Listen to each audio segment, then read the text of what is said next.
Estamos celebrando el 40 aniversario de la relación diplomática de Vietnam con Argentina. ¿Cómo ve la relación de esos dos países?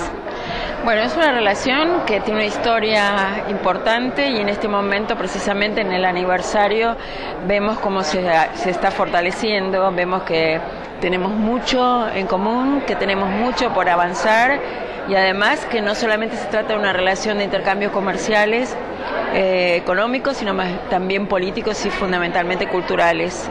Pensamos que tanto la diversidad de la cultura argentina como la diversidad de la cultura vietnamita tienen un camino por recorrer juntas.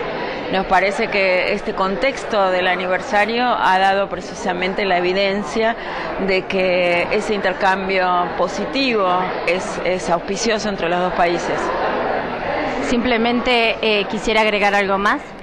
Bueno, que hemos desarrollado una semana de actividades muy intensas, que planteamos un ciclo de cine vietnamita que tuvo mucha recepción y muy buena recepción de público, a pesar de que era un cine poco conocido, sin embargo logró una afluencia importante de público en el Cine Gaumont.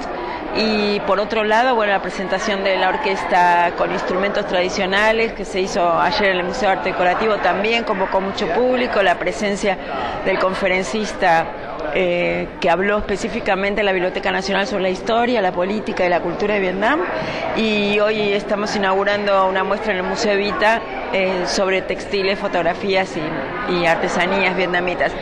Vimos que hubo mucha receptividad en el público local.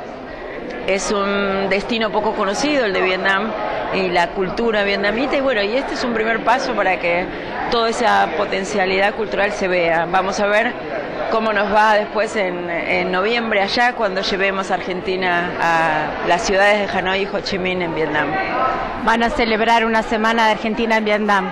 Sí, precisamente el aniversario de estos 40 años tenían esta primera celebración en Buenos Aires, y hacia el mes de noviembre vamos a hacer nosotros, Argentina, allá una serie de actividades durante una semana también, y estamos ya contando con todo esto, es importante, con toda la colaboración del Ministerio de Cultura, Turismo y Deportes de Vietnam, y obviamente con nuestra embajada en Vietnam, que está trabajando ya para ese evento.